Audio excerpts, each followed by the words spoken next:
Hey there. Silly story here, bringing you another silly tale for everyone to enjoy. Title, Hot Mess, The Redemption of Rico. The name's Rico Morales. Once upon a time, people knew me as Rico the Reaper. Yeah, that kind of name. Not proud of it now, but back then, it meant something in my world. I'd been in and out of trouble, finally landing a 5-year prison sentence that gave me plenty of time to think.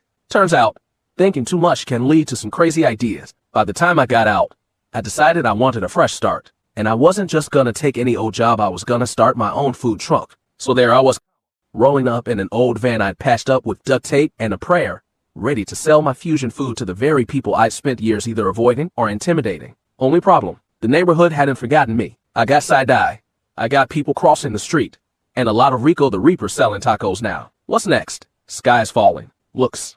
But I was determined. I had my truck, my spatula, and a ridiculous number of new recipes I'd practiced from prison cookbooks. Redemption wasn't gonna come easy, but hey, neither did anything else I'd done. So there I was, 3 weeks in, trying to get business rolling. But people weren't biting. Literally, they'd pass my truck, maybe give it a glance, then move on to Sal's Pizza or Big Lou's Barbecue. Lou, by the way, had been feeding the neighborhood for years, and his ribs were legendary. So in a flash of questionable judgment, I decided to challenge Big Lou to a street cook-off. I thought I'd win the crowd with my fusion skills. I had everything lined up, from tacos with homemade slaw to some kind of spicy shrimp concoction. Big Lou just stared at me like he was seeing a comedy routine. We set up shop right next to each other, grill sizzling, crowd gathering, and then chaos. Turns out, shrimp cooks faster than steak. I flipped my skewers, only to realize the shrimp were blackened, and not in the good way. I tried to plate my tacos, but the slaw turned to mush. Next thing I know, I'm pouring salsa on everything,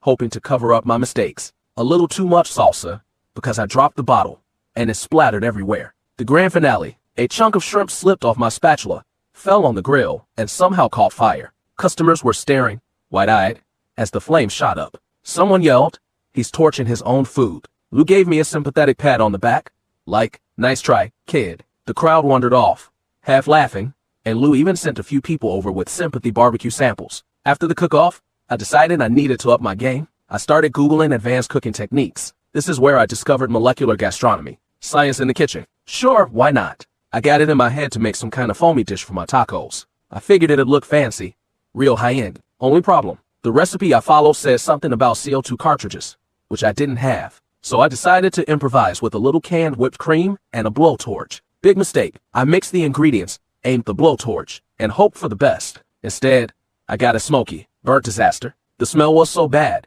a neighbor came running over, thinking my truck was on fire. The guy practically dragged me out, yelling, "Someone call the fire department." Next thing I knew, there were sirens, flashing lights, and 2 firefighters staring at me like I'd lost my mind. I tried to explain I was just experimenting, but I'm pretty sure they were thinking, "This is what you went straight for." They put out the smoke, and as they drove off, I could have sworn I heard one of them say, "Stick to grilling, dude." One morning, I noticed a local teen hanging around my truck, a kid named Jay who had a reputation for getting into trouble. I figured, why not? Maybe I could help him out, show him the ropes, keep him out of trouble. I invited him in and told him to chop some onions, thinking he'd find some purpose in hard work. He just gave me a look, arms crossed, and asked, "So, Reaper, how'd that work hard thing work out for you?" I didn't even know how to respond. I started explaining how I was building something of my own, and that hard work was how you turned your life around. He snorted, grabbed an onion, and said, "Yeah, I'll work hard at not getting arrested." Smart kid, I'll give him that.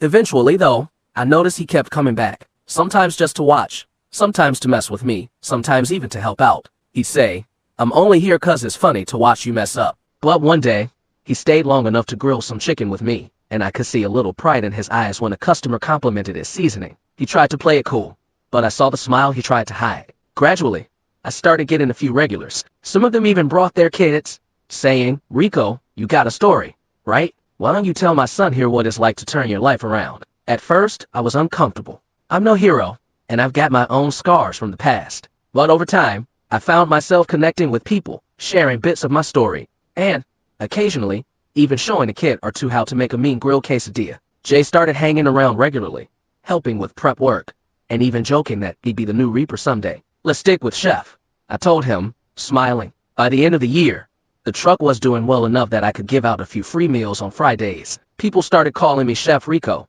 and eventually, even Big Lou gave me a thumbs up as he passed by, which I'll take as a compliment. Sometimes, when I'm grilling up a batch of carnitas, I see a few teens hanging around, watching me like they're trying to figure out if I'm really the guy they heard about. And I give them the same advice I'm still learning myself. It's never too late to try something new, even if it means setting your own shrimp on fire a few times. Rico the Reaper is long gone. These days, I'm just Rico, the guy with the hot sauce that's way too spicy for most people but keeps them coming back. Story ends. Thanks for listening. Make sure to visit our YouTube channel. If you enjoyed this, show some love by hitting like, sharing it with someone you know, and subscribing so you can be part of this channel's journey. See you again for another silly story.